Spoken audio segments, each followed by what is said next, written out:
Hello, I'm Adam from WhatCulture.com, and what just happened? Clash of Champions just happened, and it was all right. It was all right. I think Backlash felt better. That may have been because everyone was sort of worried about Backlash. It was like a 5-match card. No one was like, is this going to crash and burn? But actually, that felt better. The AJ Styles thing put it over the top, whereas this, it felt like just another pay-per-view, to be honest. And that's not necessarily bad. Like, the wrestling was good. Most of the finishes were good. There were some iffy ones in there. But yeah, it just felt like, it was fine. I feel bad, like these things are supposed to be just like, oh my god, this, and then this, and this, and this, and then it was just like, sort of like, well, what a night of wrestling just happened. And I do worry with the pay-per-views every 2 weeks thing is going to become a bit of like, well, that was just another night of wrestling. And your kind of excitement levels will just remain kind of, it'll plateau, but it was fine. Let's run through it and see what the high points and the low points were. It started off with New Day defending their titles against Gallows and Anderson. Gallows and Anderson started off well, destroying New Day on the outside, but then it kind of just descended into like another New Day winning via shenanigans thing, and I feel bad for Gallows and Anderson.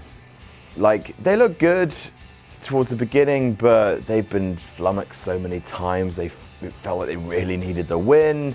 New Day, it feels like it would be a good shift in their character to become challengers now. Like, the before match stuff with Brangelina and who. With New Day, you can basically just do New Day. You can do New Day bingo now. Who. And oh, baby, WWE World. It feels a bit paint by numbers, and that's when you should switch things up, and I thought now would be a good time for a title change. Still, it wasn't to be, never mind. Cruiserweight match, the crowd was audibly into the match, if not visibly, throughout the entire thing. Everyone looked like they were sat down, which is a shame. TJ Perkins, you have very good entrance graphics.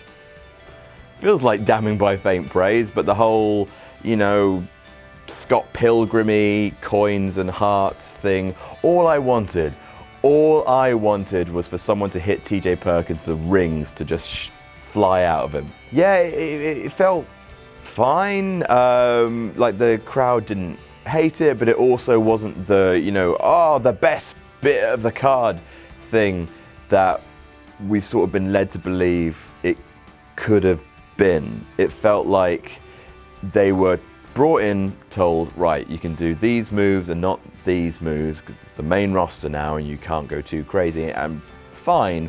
But yeah, I think the crowd just expected a few more flips. But the headbutt after the match was great. Brian Kendrick looked good. I wish TJ Perkins hadn't done that. Ah, shucks, it's just great to be here. Gee willikers, gosh, I'm so happy to be here amongst all you fans. Oh wow, I'm a wrestler. That I hate it. I hate it so much, and it can turn crowds against TJ Perkins. I mean, everyone was cheering Brian Kendrick. Heels are just more interesting, I guess. Sheamus versus Cesaro went to a non-finish. All right, I don't hate it, because, it's been going around the internet that a non-finish might force them to become a tag team, go for the tag team titles, and the foes working together stuff. That works well, and Cesaro and Sheamus. It was a really good match. Like, the stuff towards the finish was great. These guys have amazing chemistry together. Cesaro, Jesus Christ. It's an example of a night going from, hey, this is fun, to deadly serious in a flash. Cesaro, if you haven't seen it, he went through the ropes and it looked like he was trying to do a flip. Like, he did a suicide dive and was going to flip it, but he landed right on his neck and shoulder, like right on top. It's probably the worst botch I've seen in a very long time.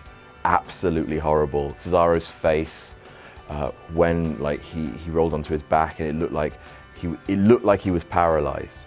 It was absolutely horrible. No more of that. please. Horrible. Like at one point, it looked like his arm was dead. He landed just directly. Horrible, absolutely horrible. And the thing is, because that spot happened and they continued with the match, when they did the whole clothesline over the barricade thing, you know, like they did at the end of WrestleMania 27, remember, the good WrestleMania, and then they did the whole, these guys can't compete, that felt really contrived and silly. Like, it's just a clothesline over the barricade, guys. Just, if you're gonna have an extreme spot, stop the match, you've gotta do better than that. So that was a crap finish, but I actually like the result. Sami Zayn versus Jericho, not a huge amount to say about this match. You know, they didn't have a lot of story going into it other than that really great phone hitting the thing. It was good. Yeah, Jericho, he looks like a upper class French waiter looking down on you because of your choices of wine at the meal. He's great. The scarves are getting thinner. Marvelous. A really good code breaker to end the match. Yeah, like the feud will continue. It was fine. Sami Zayn is going to just be a long work in progress until he finally wins a big one, and a loss doesn't hurt that story. It's consistent, at least. The women's match now, match of the night in my opinion. Like, bits of it was sloppy, but like enough of the finish was unpredictable that you weren't sure who was going to win. Dana getting involved, then being kicked off by Sasha with the bank statement. You never were quite sure. Bayley coming in. There were lots of moving parts. Good thing about triple threats, you can just keep that momentum going. And yeah, like, the people are very upset that she won with a big boot. Don't know why. It's quite nice when people win with things that aren't their finisher. Also, Charlotte has the legs for a big boot. Like, she's got crazy long legs. The big boot sort of makes sense. It looked like a finish to me anyway, but people are kind of annoyed about that finish. Don't really know why. Yeah, great match. Sasha, again, just, you know, hurting yourself. That bit where Charlotte just sort of kicked her into the corner. I love that. I thought that was really, really great. Ultimately, the Dana Brooke storylines going forward. Bayley, you know, got to wait until she wins the big one. Sasha wasn't involved in the finish, so she looks stronger. Yeah, booking-wise, worked for me. Also, Charlotte has the best moonsault ever. Really, really good. Best moonsault on the roster. As good as Kurt Angle? No, but close. Like, the height she gets is fucking amazing. Rusev versus Roman Reigns, the match was fine. I don't mean this to be like damning with faint praise. It sounds like it is, but it's just there's so much wrestling on today. You know, with Raw, SmackDown, NXT, you know, back to back.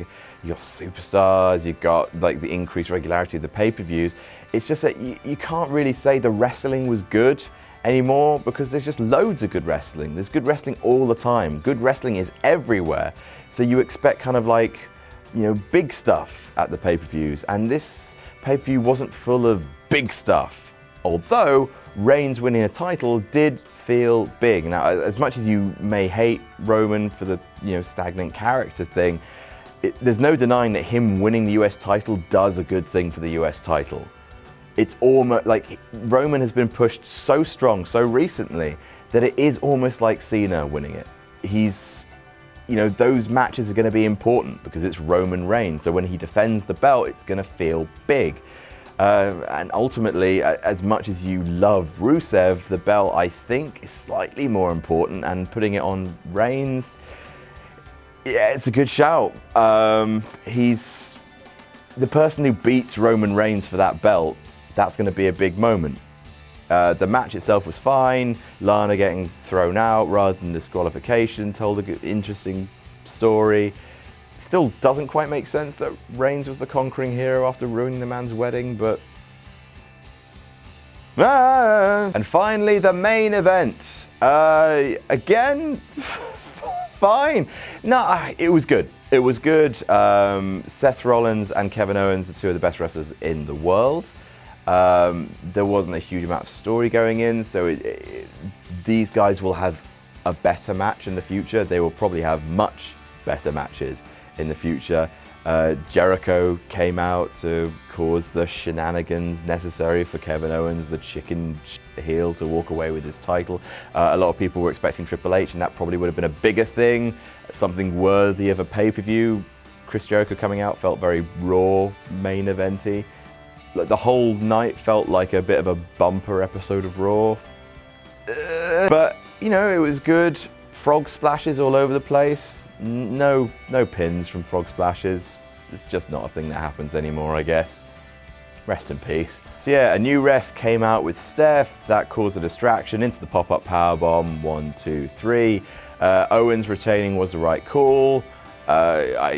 There were probably more dramatic ways to do it than with Jericho, who, at least to be fair, came out with a Kevin Owens shirt and the scarf, so he looked PIMP. So yeah, Clash of Champions is done. Backlash defied the expectations more. Clash of Champions was good. You know, it's wrestling. There's a lot of good wrestling on. WWE has a lot of good wrestlers. It was a night of good wrestling. So yeah, Clash of Champions, not quite as good as Backlash. Backlash left me happier. A lot of people are generally happier with SmackDown than Raw these days, and this sort of exemplified that a bit. Yeah, it was fine. I really should have more stuff to say, but that's just the nature of the pay-per-view. Really, you know, that's the stuff they put on. You know, one title change, high point, couple of you know, great matches, good wrestling overall, 1 or 2 dodgy finishes, Cesaro, Sheamus. You know, we were betting on it, so there was a lot of tense stuff for us. You know, we were drawn into most of the finishes. Yeah, all right, roll on, No Mercy, and then Hell in a Cell, so quickly. I'm Adam from... All right, so a final summation, a final thought. I think the increased schedule is a bad thing if it means that wrestling as a craft doesn't make you that excited. It was a good show, B+ show. That's all I have to say. Gosh, what a rubbish what just happened. I'm Adam from WhatCulture.com. I'll see you soon, very soon, in 2 weeks. Bloody hell.